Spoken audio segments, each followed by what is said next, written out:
Il y a plus de 100 concours. Il y a certains postes où on a 50 inscrits et puis 40 admis. Mais pour d'autres, il y a 10 000 inscrits et puis il y a seulement 50 postes. Donc, il faut dire que tous ceux qui rêvent à la fonction publique n'entreront pas à la fonction publique. Moi, je suis très honnête avec vous. Le ministère de l'Emploi a dit qu'entre 2022 et 2025, sinon d'abord en 2021, il y a eu à peu près 116 883 emplois créés. Ce ne sont pas des gens qui sont rentrés à la fonction publique, non, non. C'est des emplois créés dans le cadre de programmes gouvernementaux. Le Conseil national de la jeunesse, ils savent un peu, il y a des programmes TIMO, les trucs, tout ça. 116 000 et quelques. C'est ce que le gouvernement, les programmes gouvernementaux, c'est ce que le gouvernement a pu créer. Je n'invente rien, ce sont des chiffres du ministère de l'Emploi. Et le ministère de l'Emploi nous dit que de 2022 à 2025, ils vont créer 3 400 000 emplois. 3 400 000, c'est eux qui ont dit. C'est eux qui ont dit, et je crois, 3 millions. Mais voyez-vous, prenons le taux de chômage en Côte d'Ivoire. Encore une fois, ces chiffres ne viennent pas de moi. Le gouvernement dit c'est 5,3% de taux de chômage. Vous allez dire de croire ou de ne pas croire. Mais ils prennent soin de préciser que c'est par rapport aux critères du PIT. Je parle sous le contrôle de Dr Herman. C'est tu connais ça. Ils parlent suivant les critères du PIT. Et ils disent eux-mêmes que si on intègre le critère du SMIC en Côte d'Ivoire qui est aujourd'hui à 60 000 francs, c'est bien cela, il y a 9,4% de chômeurs qui sont intègres. Mais ils sont honnêtes. Ils vont plus loin. Ils disent, si on intègre les personnes qui sont en situation de sous-emploi et d'emploi précaire, il y a 25% de chômeurs en Côte d'Ivoire. Ce sont les chiffres officiels. Je n'invente rien du tout. Qu'est-ce que cela vous inspire? Quelqu'un peut répondre? Qu'est-ce que cela vous inspire? Cela m'inspire que tout le monde n'entrera pas à la fonction publique et tout le monde n'aura pas de travail créé par le gouvernement de Côte d'Ivoire. C'est aussi simple que cela. Je suis très honnête avec vous. Vous aurez du travail en mettant en œuvre certains mécanismes. Première chose, il faut que vous sachiez exactement ce que vous voulez faire dans la vie. Tout à l'heure, Herman a dit. Il a dit, il a regardé la télévision, il a dit, c'est ça là-bas il veut faire. Aujourd'hui, il est l'un des grands économistes de la Côte d'Ivoire. Moi, j'ai toujours rêvé d'être journaliste. Toujours. J'ai jamais été distrait par une autre ambition. J'ai jamais constitué de dossier pour aller déposer au concours de la fonction publique. Encore une fois, je répète, je n'ai absolument rien contre la fonction publique. Absolument rien. Je vous encourage à vouloir être candidat à certains concours. Je vous y encourage. Je ne suis pas en train de dire de ne pas intégrer la fonction publique. On a besoin de fonctionnaires pour le développement de ce pays. Mais je suis en train de dire tout le monde n'entrera pas à la fonction publique. C'est une évidence. Et donc, je n'ai jamais été distrait par une autre ambition que de vouloir être journaliste en Côte d'Ivoire. Et journaliste international. Avant, c'est comme ça qu'on disait journaliste international. Et je vous dirai comment est-ce que je suis rentré dans certains réseaux de la presse internationale. Savoir exactement ce que vous voulez faire comme travail. C'est vraiment important. Parce que sinon, vous risquez de vous laisser distraire. Vous risquez de vous laisser distraire. La deuxième chose à savoir, c'est ce que j'ai toujours appelé l'intelligence des situations. Vous voyez, nous par exemple, quand on était à l'université, on voulait rentrer dans une rédaction nationale, mais on avait un ami qui a créé un journal étudiantin, le Cambodgien. Avant là, il y avait beaucoup, vous êtes encore très jeunes, mais les gens qui squattaient les chambres, autres, on les appelait les Cambodgiens.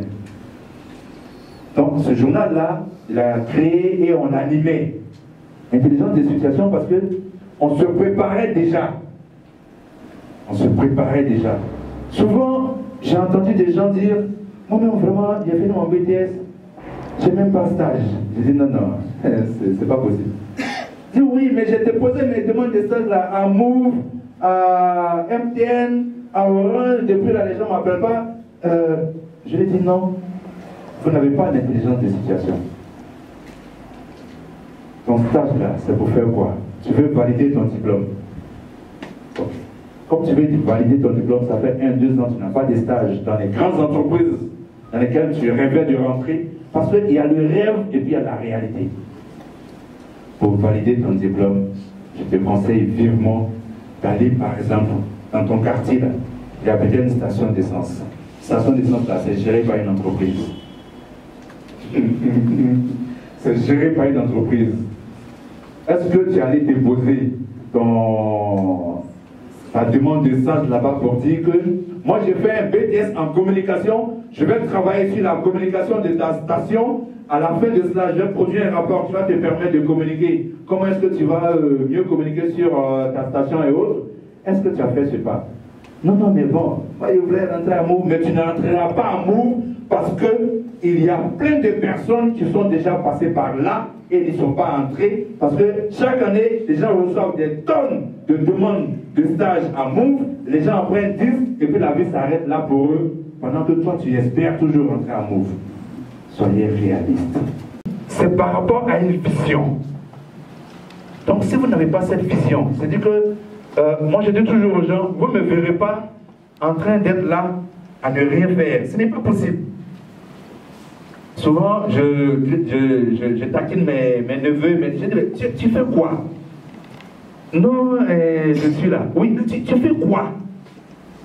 En fait, je ne peux pas comprendre que quelqu'un soit là. Il est assis sur un fauteuil de 7h à 9h, et puis il est assis. Et puis, il fait rien d'autre qu'être assis. Ça n'a aucun sens. Vraiment, ça n'a aucun sens. Menez une vie de réflexion. Menez une vie de réflexion. Vous voulez monter une entreprise comme notre frère, là, réfléchissez déjà. Réfléchissez. Vous avez vu, la bibliothèque à 4 millions. C'est une réflexion qui a été faite. C'est une réflexion. Donc, ayez une vision très claire. L'autre aspect, c'est l'information. Elle veut, par exemple, être procureur. Dernièrement, peut-être que mon cousin en regarde, mais bon, je suis obligé de parler. Il voulait être instituteur. Non, il a eu une information comme quoi on recrutait à la Sotra. Voilà, la Sotra. Donc quelqu'un l'a appelé, il a ça peut dire, il faut venir rapidement, ils sont allés recruter à la Sotra. Le mercredi ou bien mercredi, je suis passé, il est arrivé à mon bureau. Je lui ai dit, bon, oui, il a pas dit, non, je suis venu déposer mes dossiers pour la Sotra là. Donc quand je suis arrivé, on m'a dit que c'est fini. J'ai dit, attends. Donc, tu es parti de Saint-Pétro jusqu'à Abidjan pour que quelqu'un vienne te dire ici que, en fait, c'est fini. Mais ça n'a aucun sens. Ça n'a aucun sens. Que si tu m'avais dit, je t'aurais dit que moi, depuis l'année dernière, j'étais au courant de ça. Ça fait longtemps ça. Non, ayez les informations, recherchez les informations sur les boulots que vous voulez faire. Recherchez les informations. Comme est-ce que vous... moi, je voulais entrer dans la presse. Donc, quand j'étais à l'université, là, je guettais. Chaque matin, il m'a titrologué. Il n'y a pas dans mon pays de journaliste. Il m'a titrologué. Comment est-ce que je suis rentré dans la presse? Il y a une autre journal étudiantin, c'est vrai, mais ça, c'est vraiment au niveau étudiantin. Mais une presse nationale. Comment j'ai fait? Aussi simple que ça, c'est l'information. Il y avait déjà ma volonté de vouloir entrer dans la presse et puis l'information. Je partais, je regardais au niveau des journaux là. Et puis un jour, j'ai vu qu'il y avait un nouveau journal qu'on appelait l'Agora, créé par Bamba Alex Suleiman. Donc si vous voyez Bamba Alex Suleiman, partout où je le vois, j'ai dit, voilà l'un des informateurs. Agora. Bon, je suis privé pour payer l'Agora. 200 fois là, c'était un problème. Mais je me suis privé, il a payé l'Agora. Il y avait un numéro dedans de Bamba Alex, il a appelé. Prends la ligne, il paye quoi? Rien. Je lui ai dit, monsieur le directeur, moi je suis étudiant à l'université, si je suis passionné par l'écriture, je vais vous envoyer des articles. Vraiment, si vous voulez ne me donner rien, moi je suis certaine, dans tous les cas, je suis toujours à l'université, je vais vous envoyer des articles. Il a dit, vas-y, on n'a pas de correspondant à l'intérieur. Finalement, j'ai écrit la presse sans un seul coup de pouce de personne. Mais j'ai présenté son intérêt, parce que ça aussi c'est quelque chose que je développe souvent. Vous cherchez travail. Un jour, je disais, je mets une parenthèse, un jour, je disais à une fille, qui est venue me voir, une amie, elle veut monter une poissonnerie. Comment on appelle ça? Les kiosques là. Non, les champs froids, voilà. Je lui ai dit, mais pourquoi tu es venu me voir? Elle m'a dit, oui, mais tu es un ami. D'accord. Est-ce que tu n'as pas d'amis femmes? Mais d'ici, les amies femmes là, elles sont méchantes, elles sont jalouses. Presque toutes les femmes disent ça de leurs amis en matière de recherche de financement. Je ne sais pas si c'est faux. Hein. Je ne sais pas si c'est faux. Voilà. Je lui ai dit, bon, parce que tes amis femmes n'ont pas d'intérêt avec toi. Que d'après toi, qu'est-ce qui pousse un homme à vouloir aider une femme dans la réalisation de ses projets? On est entre nous, hein. Que toi, si tu vas vers les hommes, c'est parce que tu sais qu'ils cherchent un intérêt quelque part en voulant te financer. Aussi simple que ça. Malgré le fait que nous sommes des amis, quel est moi mon intérêt à pouvoir t'aider?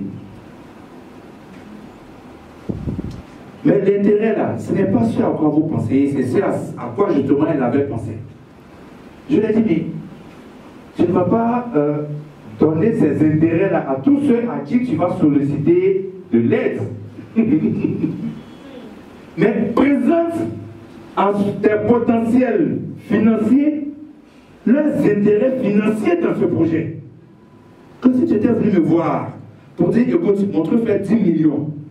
Moi, je suis à la recherche de 8 millions. Je pense qu'on peut créer une entreprise où tu auras, par exemple, 40% des parts.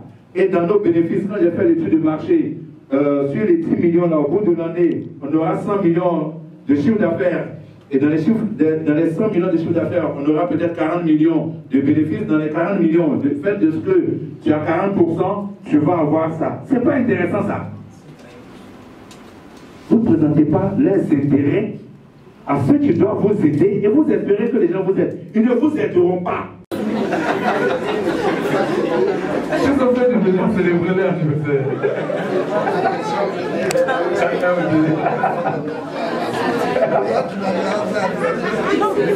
Mais non, n'ayez pas honte de ne pas célébrer votre anniversaire. Moi là, je n'avais jamais célébré mon anniversaire jusqu'à ce que j'ai 40 ans. Oui, je n'avais jamais célébré. Je sais que quand on avait 5 ans, le vieux avait célébré notre anniversaire, ma grande soeur et moi, alors qu'elle n'était pas dans les 10 juin. Il a tendu le 10 juin pour célébrer notre anniversaire. Il a mis sirop et croquettes. C'est le seul souvenir de l'anniversaire de notre enfance que j'ai. Voilà. Mais aujourd'hui, là, je peux célébrer mon anniversaire comme je veux. Voilà. Je peux célébrer comme je veux. Donc, n'ayez même pas honte de cela. La dernière fois, à Sainte-Camille, je leur disais, le plus important n'est pas ce que vous vivez aujourd'hui. C'est pas important. C'est vraiment pas important. Je vais revenir sur les termes de la recherche des financements, mais vous me permettrez de développer ça rapidement sur cette anecdote. J'étais à Yopougon parce que j'ai commencé en dormant dans le salon de mon tonton. Je commençais à travailler en dormant dans le salon de mon tonton. C'est un autre secret que je vous livre. Quand vous commencez à travailler là, non, on va développer ça dans le fait de l'humilité. Voilà. Mais le jeune homme, il venait souvent me voir. Il venait souvent me voir. Bon, 500 000 francs, mon vieux. Bon, j'ai les gars là, peut-être on a le même âge. Il m'appelle mon vieux. Bon, 500 000 francs. Et puis un jour, j'ai vu sur la blanchisserie du quartier, recherche blanchisseur. Mais pendant une semaine, 2 semaines, aucun jeune du quartier ne se manifestait. Et puis bon, comme je suis arrivé de la presse, on descend souvent tard. Et puis bon, je l'ai vu, mon vieux. J'ai dit, bon, demain matin, viens, j'ai quelque chose pour toi. Et puis le matin, très tôt, il était là. Je lui ai dit, bon, j'ai vu que il y a la blanchisserie là, c'est fermé depuis, il y a quelques... On cherche blanchisseur. Il dit, oui, j'ai vu. Oui, mais ça ne t'intéresse pas? Mon vieux! Mon vieux! Ça va dire. Bon, vraiment, j'ai repassé les trucs, le petit coup du quartier, ça. Mon vieux, toi, j'ai pas dit que ça bon travail pour moi. Je le voyais. Je vois qu'un million matin, c'est ça où m'avait. C'est ça où je trouve mon argent. Mais ça ne te gêne pas de venir me raqueter 500 000 francs. Ça ne te gêne pas. Je ne sais pas si c'est ce que je m'avais fait. Là où je m'en vais, là. Puis tu es en train de m'insulter. Il dit, mon vieux, ça ne fais pas ça. Je lui ai dit, tu vois, ce n'est pas ça qui est le plus important. Parce que si tu vas dans cette blanchisserie, tu auras un peu d'argent. Si tu as une vision et que tu rentres dans le milieu, c'est pourquoi je dis toujours aux gens, rentrez dans le milieu, cherchez à entrer dans le milieu. Quand tu rentres dans le milieu là, tu connais les petits secrets, les petits brés, tu connais ça. Si tu as une réelle ambition, demain tu peux ouvrir une autre blanchisserie. Demain, quand tu as fini d'ouvrir une autre blanchisserie, tu as fini d'ouvrir 3 à 4 blanchisseries, tu vas chercher à ouvrir un pressing et ainsi de suite. Donc, la petite go qui s'apprête à aller se moquer de toi là, son regard va changer. Donc, le plus important, c'est pas maintenant, c'est pas aujourd'hui. Quand on était au collège, il y avait ce qu'on appelait les enfants de boss. Bon, c'est après qu'on a commencé à avoir un peu d'argent qu'on a vu que c'était pas totalement des boss. Mais ils avaient, à notre temps, on appelait les chaussures à la mode là, c'était ces bagots. Ces bagots là. Nous là, même son trafiquant, on ne pouvait pas avoir. Même son trafiqué. C'est-à-dire même au marché noir. Parce que ça coûtait 44 000, 49 000, quelque chose comme ça, 45 000. Et donc, au marché noir, on pouvait avoir ça à 20, 25 000. Donc même son marché noir, on ne peut pas. Son trafiqué là, peut-être c'est 10 000 et qu'on ne pouvait pas.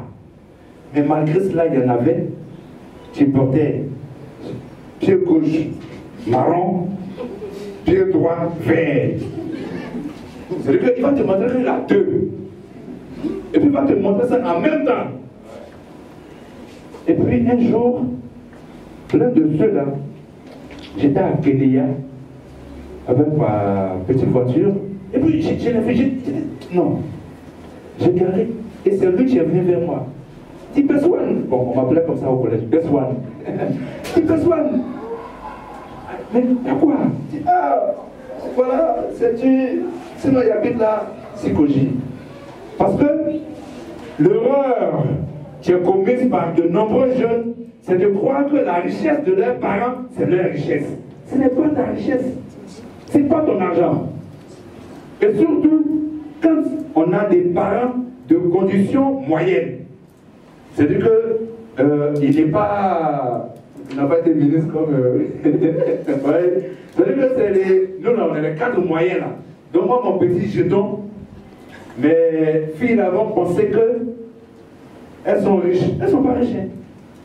Elles ne sont pas riches. C'est mon jeton. Ça me permet de vivre, de les mettre à l'école pour qu'elles puissent assumer demain. Si Dieu me fait grâce d'avoir des milliers un jour, ça va leur profiter. Donc, l'erreur que de nombreux jeunes commettent, c'est ça. Ils pensent que l'argent de leurs parents, là, c'est pas pour vous. Parce que, à partir d'un certain âge, surtout quand on voit la retraite, Si c'était un salaire mensuel, le niveau diminue radicalement. Donc, il ne peut plus assumer certaines charges. Et c'est pourquoi il ne faut pas commettre l'erreur de croire que l'argent de vos parents, c'est votre argent. Et donc, c'était une digression pour parler de recherche de financement. Vous pouvez financer vos projets. Pourvu que, vous puissiez réfléchir à leur faisabilité, donc études de marché et tout ça. Parce que moi, les gens de ma famille me connaissent. Si tu es venu me dire, non, pour me donner l'argent, je vais aller au funérailles de ma tante, tout ça, de ma grand-mère, ça, bon. Faut partir. Quand tu vas revenir, on va voir. Mais, si tu me dis, j'ai un projet important, je vais participer. À tous les coups, je vais participer. À tous les coups, je vais participer. Et donc, montez vos projets.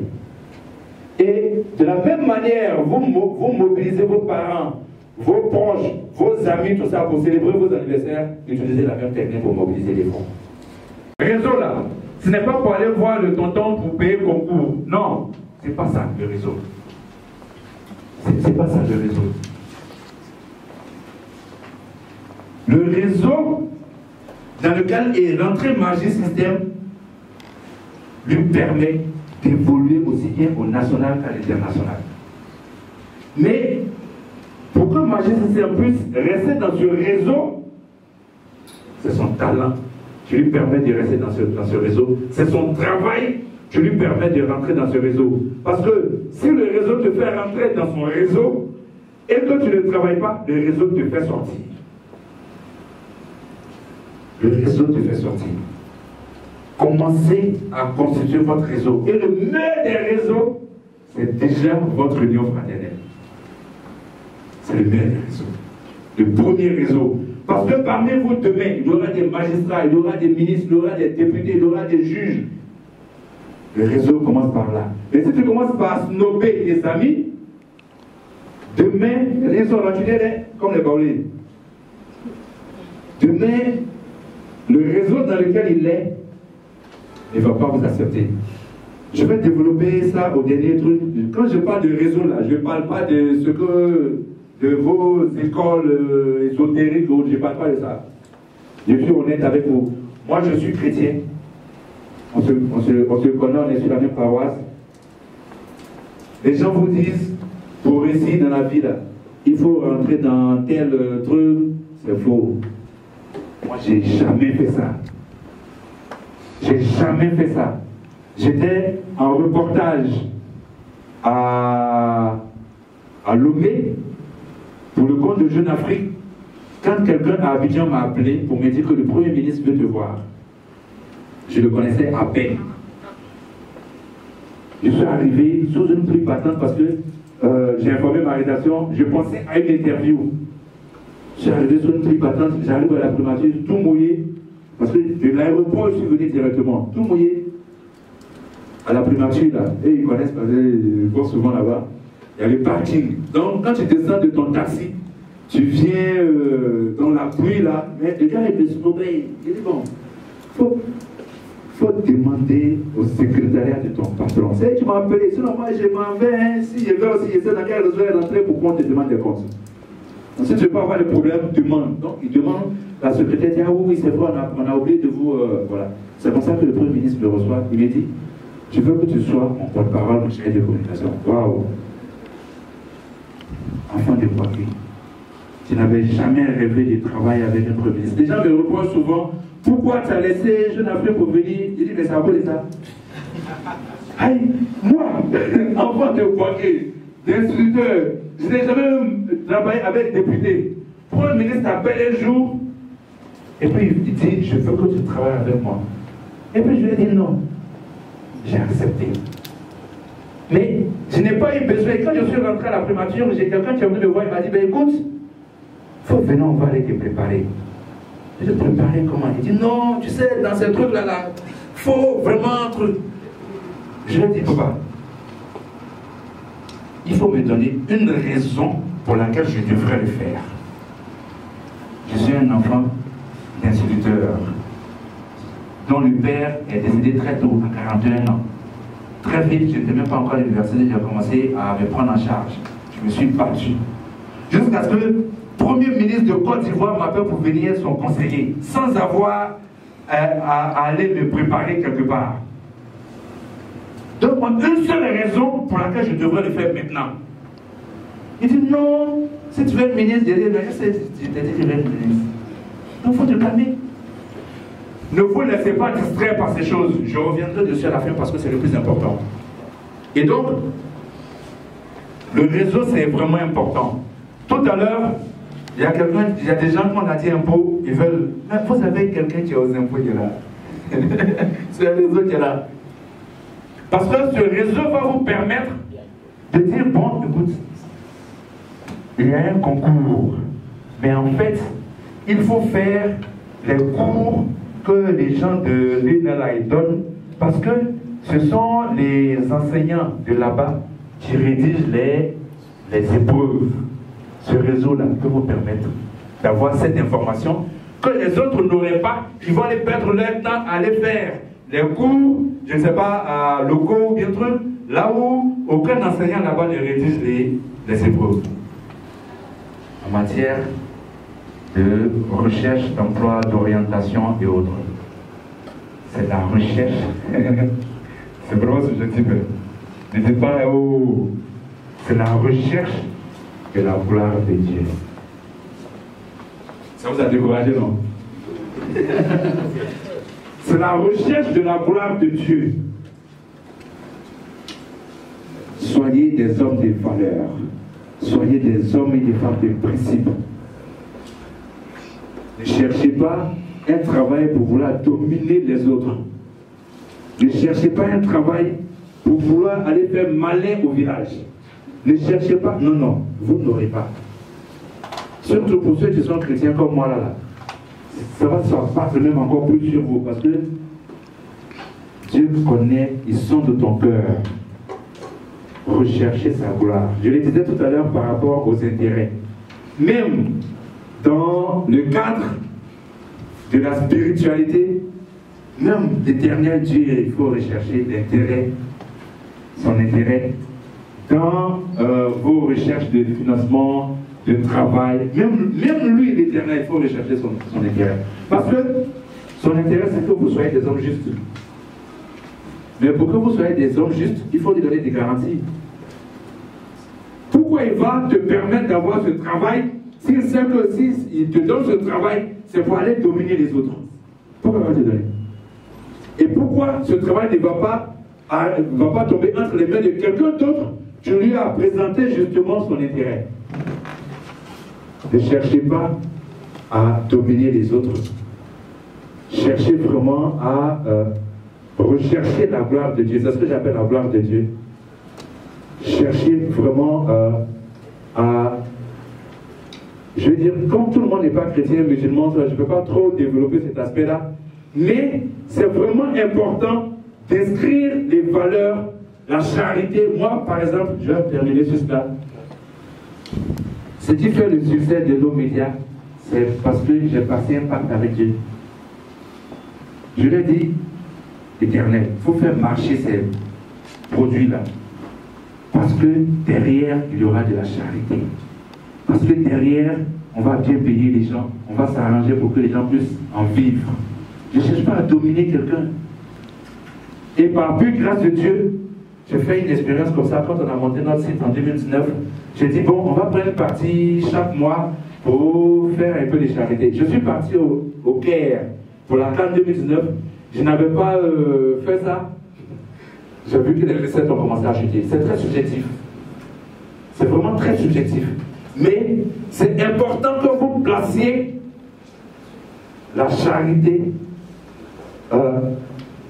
les valeurs, les principes, la bonté et surtout, n'ayez pas la volonté de puissance, de domination, d'orgueil derrière vos recherches de financement. Dieu nous donne la bonne compréhension et merci pour tout.